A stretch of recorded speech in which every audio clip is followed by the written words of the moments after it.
Hi, Algebra 1. So this week we're going to have on Thursday and also on Friday, we'll have a mini quiz based on these lessons. So make sure you pay attention. If you're absent, make sure you come in and see me during an off period when you get back to school.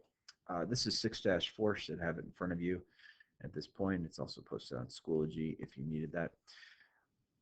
So we're going to add and subtract polynomials. Polynomial is just an expression. It has x squareds and x to the thirds and x's and just numbers. So when you're adding them, when you see this addition sign, you can just go ahead and drop and combine like terms. So I have a 3x squared, but I can't add it to the 8x. I have to add it to the 6x squared because those are like terms. They're both to the same exponent in the same letter. So 3 plus 6 is 9, and then x squared just comes straight down. And then we take a look at the 8x and add another 8x, and so that's going to give me 16x. Notice the x stays as x. It doesn't increase or anything. Then I have negative 15 added to positive 7, which is negative 8. So this is our answer, just like that. And we're going to start getting into naming these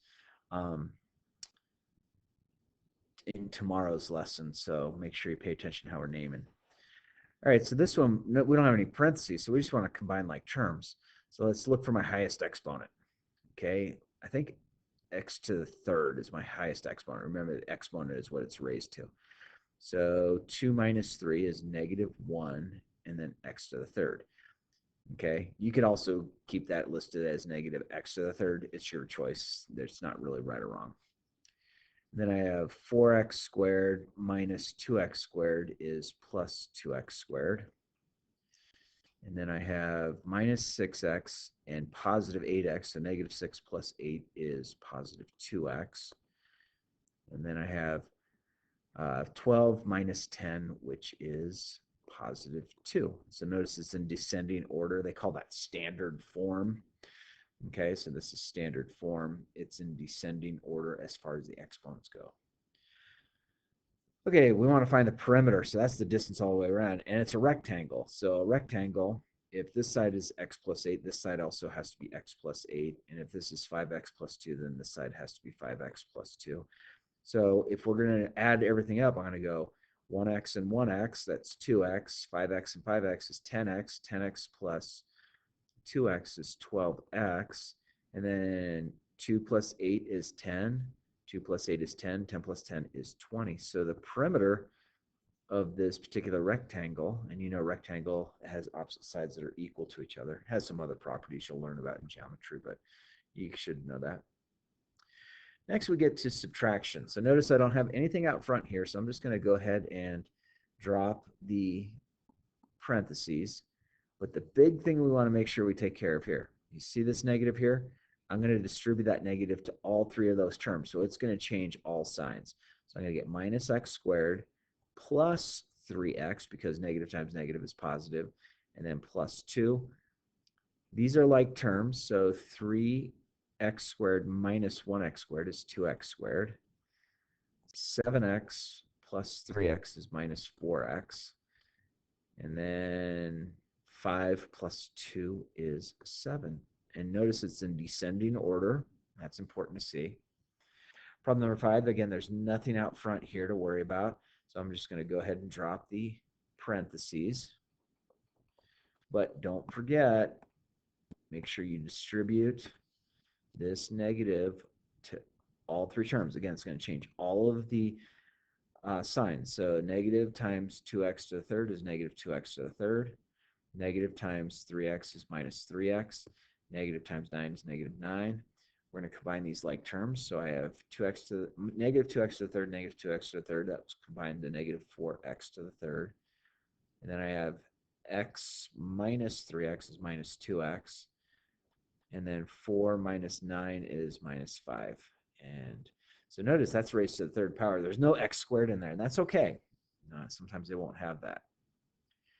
Number 6, again, I can drop the first set of parentheses because there's nothing in front of it. And then remember, distribute this negative to all of the terms. So it's changing all of the signs.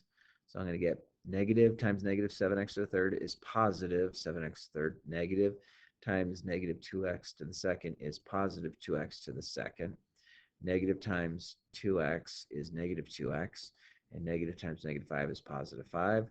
We're going to combine our like terms. So those are both to the third. So 5 plus 7 is 12x to the third.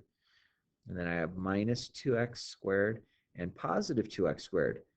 So those are opposites. So they actually cancel each other out. And then I have negative 6x minus 2x. That's minus 8x. And that's 6 plus 5, which is 11. And there's your answer. Again, it's in descending order. Notice we don't have an x squared term. That's okay. Go ahead and try these next two problems. Try them on your own. I'll go ahead and work them out. Double check your work. Make sure you know how to do this. So notice I drop both sets of parentheses. I get 3x squared minus 5x squared. 5x plus 8x is 13x. And then I get negative 2 minus 10, which is negative 12. There's your answer.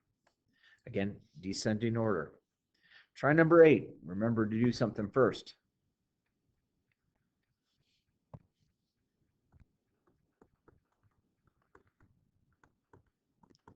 Do you agree with what I did? Combine your those like terms, so I get negative 3x. And then add those together, combine those together. That's going to give me plus 12. And again, that's all there. So on the back side, I would like you to take the opportunity to work those out. Okay, we'll go over those on Thursday. Remember, this is perimeter, so you're just adding up, combining all like terms, and then this is perimeter. Remember, this is going to be x squared plus 6x minus 4, and then x plus 5. Opposite sides are equal in rectangles. Add up everything, and that'll be your perimeter. Okay, so try that. Give it a good, honest try, and see if you can get the answers. We'll go over the answers tomorrow. Have a nice day, everybody. Bye-bye.